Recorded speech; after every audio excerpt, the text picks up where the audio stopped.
Back to my channel. तो last video में हम लोगों ने किया अर्थमेटिक प्रोग्रेशंस, तो आज हम लोग स्विच करेंगे ज्योमेट्रिक प्रोग्रेशंस पे, that is part 2 GP.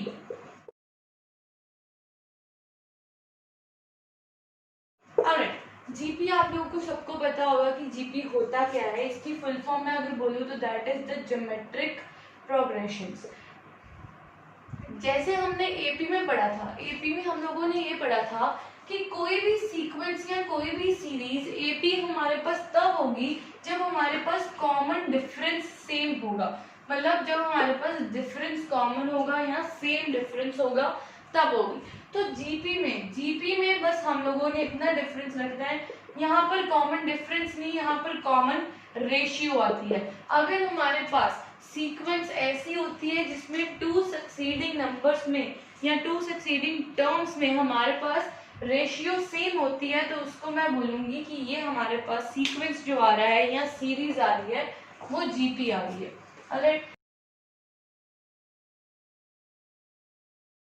Example देखिए, this is A1, A2, A3 so on to, मैं ले रही हूँ AN तक हमारे पास कोई टर्म्स है। ये एपी ये जीपी तब होगी, ये ज्योमेट्रिक प्रोग्रेशन। अच्छा, अगर एपी की बात करूँ तो एपी तो होगी अगर A2 minus A1 is equal to A3 minus A2, मतलब डिफरेंस हमारे पास सेम है। बट यहाँ पर हम बात कर रहे हैं जीपी की बात करें तो जीपी में क्या होगा, जब A2 by A1 is equals to A3 by A2 so on, मैं बोल रही हूँ अगर हमारे पास R के इक्वल है तो मैं बोलूंगी कि ये हमारे पास एक जीपी है। मतलब we have a common different common ratio same, सबकी रेशियो हमारे पास सेम है R के इक्वल, तो मैं बोलूंगी कि ये सीरीज मेरे पास जीपी में। फॉर एग्जाम्पल 3, 6, 9, 12 सो ऑलराइट, मैं आपको बोलती हूँ कि चेक करो कि ये हमारे पास जो टर्म 15 तक ले लीजिए, let us take a finite series. मैं आपको बोलती हूँ कि चेक करो कि ये हमारे पास टर्म जीपी सीक्वेंस जीपी में है या नहीं है। तो आपको जीपी में चेक करने के लिए क्या करना होगा, ये है T1, T2, T3, T4, T5। तो क्या करना होगा, आपको देखना होगा T2 बाई T1 कितना है, 6/2, 6/3 दैट इज 2। अगर T3 बाई T1 करोगे तो ये आएगा 9/6, तो ये आएगा 3/2। अब बात ये है बच्चों की कॉमन रेशियो सेम नहीं है।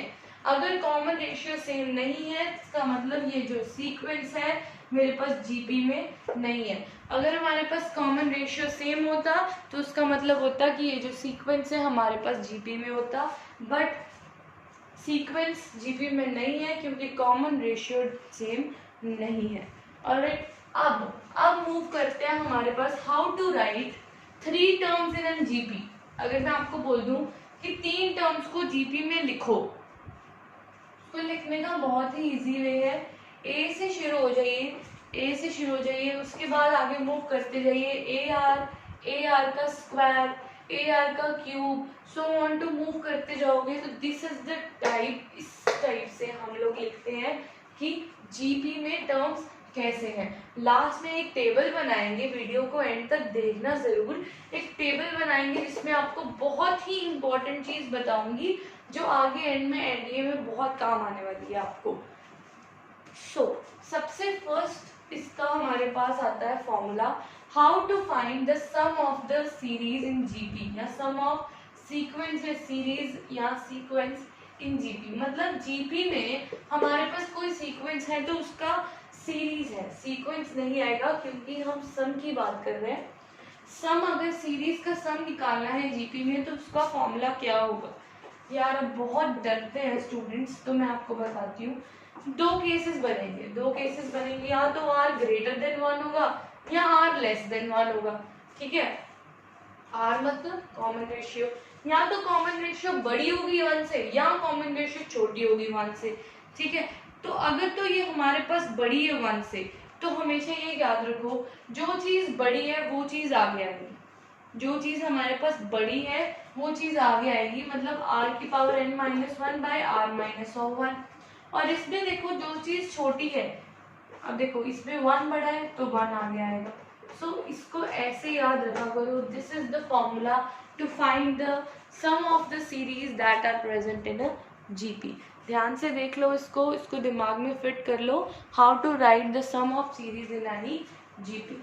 सो फॉर्मूला बहुत ही सिंपल है, ए आर की पावर में n minus one upon r minus one, अगर आर ग्रेटर देन वन है और अगर आर लेस देन वन है, जौन सी चीज बड़ी है वो हमारे पास आगे आएगी, जो छोटी है वो हमारे पास क्या आएगी, पीछे। बहुत ही इंपॉर्टेंट चीज आपको बताने लगी हूँ, मतलब यार एनडीए एग्जाम में करने बैठोगे ना कोई भी, तो हो ही नहीं सकता कि इनफाइनाइट सीरीज ऑफ जीपी का क्वेश्चन ना मिले आपको पेपर में।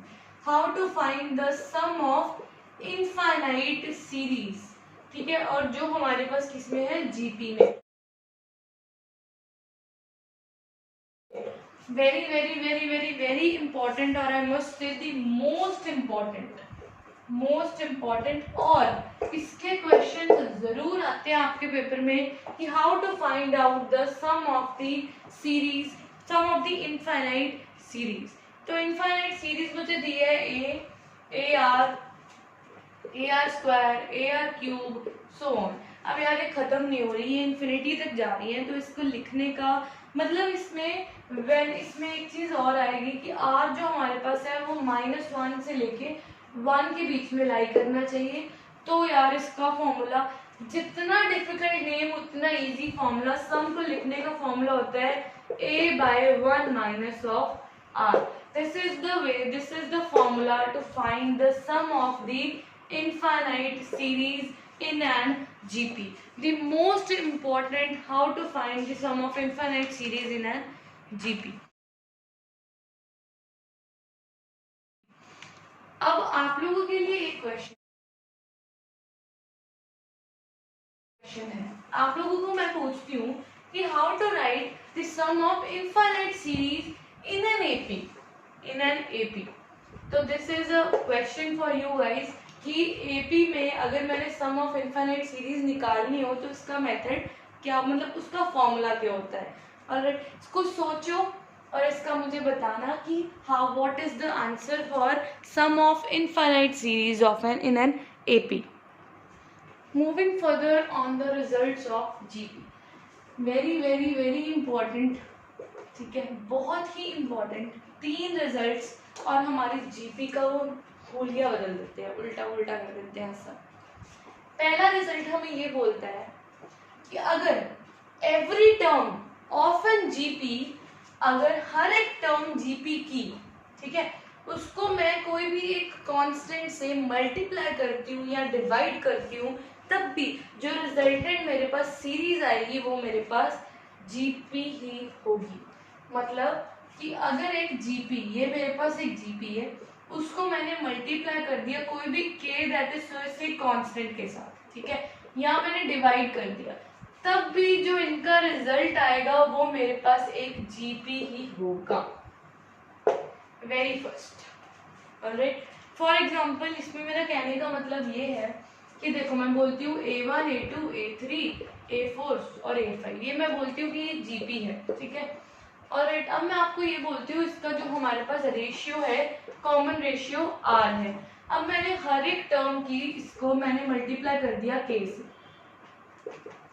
तो अब भी देखो, अब भी तो हमारे पास सीरीज जीपी ही रहेंगी, क्योंकि अब भी अगर मैं इन दोनों को डिवाइड करूं तो k तो कैंसिल ही हो जाएगा, तो रेशियो भी तो r रहेगी।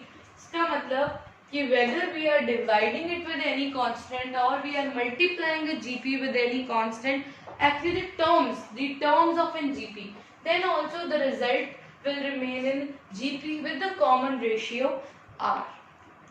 Now the second result says that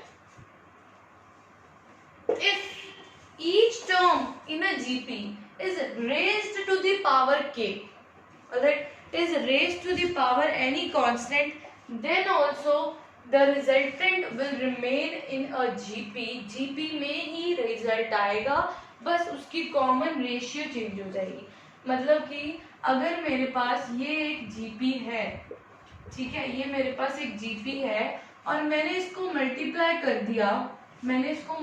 कर दिया, रेज टू दी मल्टीप्लाई नहीं, इनफैक्ट मैंने क्या किया, मैंने हर एक टर्म की रेज टू दी पावर के लगा दी, अगर मैं हर एक टर्म की raise to the power k आ जाएंगी तब भी जो मेरे पास रिजल्टेंट है वो जीपी रहेगा with the common ratio r की पावर में k।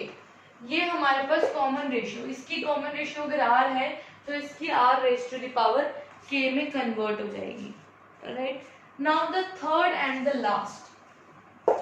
थर्ड हमें ये बोलता है अगर हमारे पास ये दो जीपीज हैं A1, A2, A3, ये मेरे पास जीपी है जिसका कॉमन रेशियो है R, ठीक है, जिसका कॉमन रेशियो हमारे पास R है, और मैं बोलती हूँ B1, B2, B3 ये अनदर जीपी है जिसकी कॉमन रेशियो क्या है R डैश।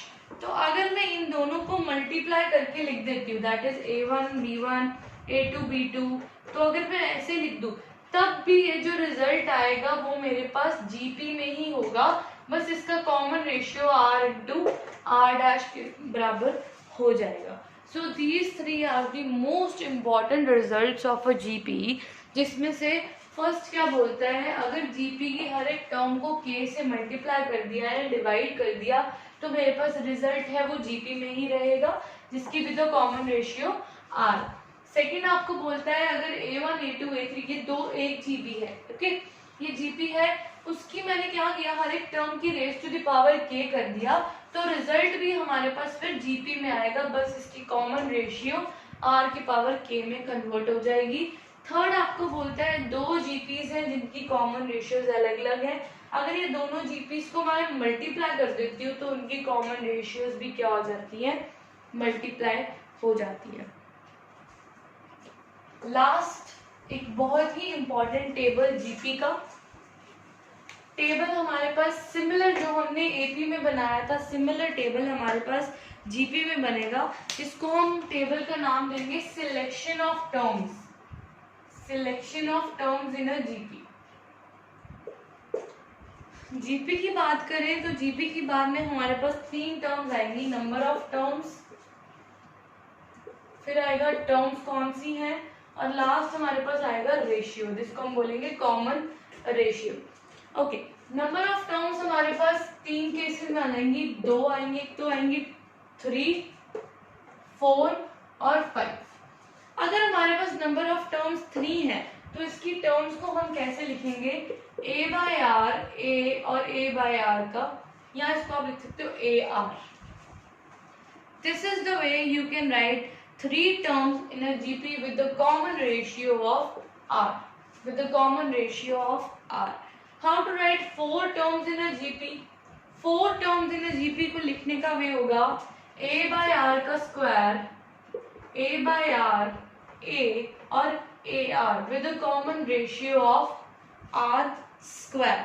इसको r square, r a, r cube. Alright, this is the way you can write the common ratio with the common ratio of r square. अच्छा, अगर आप इसको थोड़ा मोल्ड करके ऐसे लिख दो, मैं लिख दूं a r a r cube, तब भी सेम ही बात है हमारे पास। लास्ट हमारे पास इसमें आपको क्यूबिंग के साथ चेंज करना पड़ेगा। लास्ट है if you have 5 terms in a GP, okay, with the common ratio, वो हमें देखना है, उसको लिखने का वे होगा हमारे पास a r का square, a by r, a r और a r का स्क्वायर। इसमें हमारे पास कॉमन रेशियो होगी हमारे पास r। Now this is a very important table, how to write 3 terms in a GP, how to write 4 terms in a GP, how to write 5 terms in a GP. That's it, GP finished here. अगली video में मिलते हैं with HP and arithmetic mean and the geometric mean. Till then, take care, bye bye.